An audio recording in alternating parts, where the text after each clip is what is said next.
recherché par l'audit du fichier électoral est le renforcement de la confiance des acteurs politiques et des citoyens dans le processus électoral. Un comité d'audit conçu dans un format inclusif a été mis en place.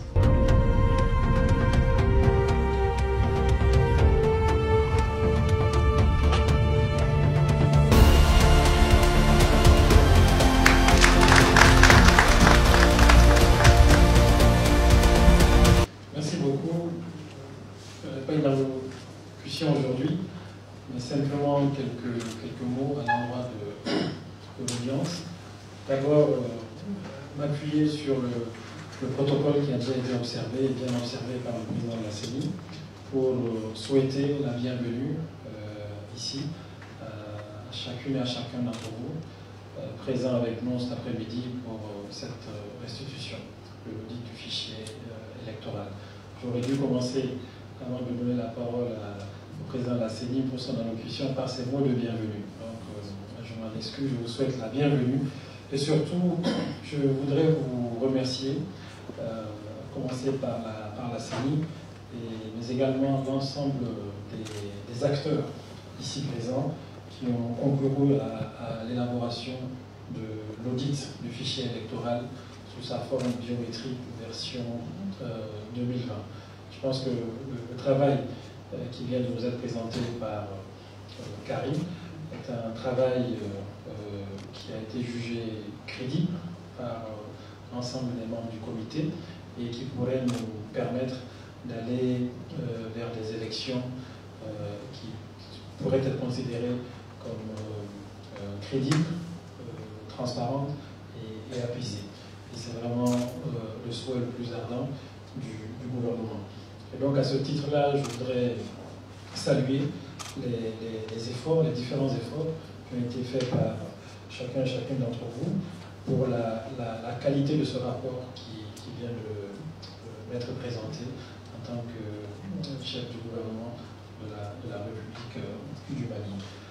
Le président de la CENI l'avait dit, c'était un travail, un exercice, c'est un audit qui a été voulu par le gouvernement, précisément au regard de la sensibilité de la question qui touche le fichier électoral et surtout de notre souci, de notre vœu de chercher à organiser des élections qui, in fine, soient le moins contestées possible. Des élections qui soient crédibles, transparentes et apaisées. Et à écouter ce qui vient d'être dit, je pense que l'objectif est atteint. Nous sommes conscients qu'il y a des insuffisances, ça a été signalé. Il y a des faiblesses par-ci par-là qui ont été signalées. Aujourd'hui, on a prévu une séance de restitution. On n'avait pas prévu un débat sur l'exercice qui a été conduit.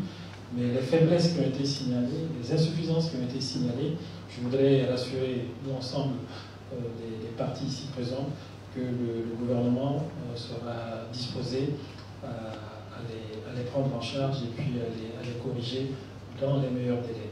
Si tout n'a pas été signalé ici,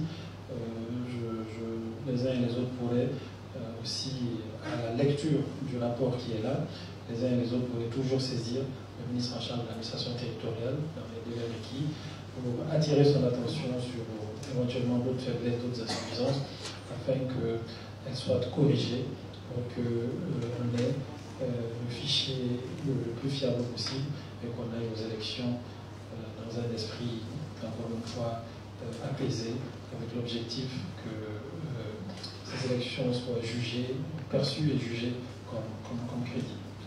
Donc, il me manque plus que, au nom du président de la République, au nom de l'ensemble des acteurs qui nous ont accompagnés dans ce processus, dans cet exercice-là, je voudrais vous remercier, mesdames et messieurs, pour votre présence ici cet après-midi, pour les efforts qui ont été les vôtres pendant ces 7 jours-là, et puis pour le travail de qualité qui vient de nous être présenté. Je vous remercie pour cela et je voudrais souhaiter à chacun et à chacune d'entre nous ici présents que nous puissions aller vers des élections que nous souhaitons, transparentes, crédibles et apaisées. Donc, merci beaucoup, merci d'être venu. Bon après-midi et à très bientôt.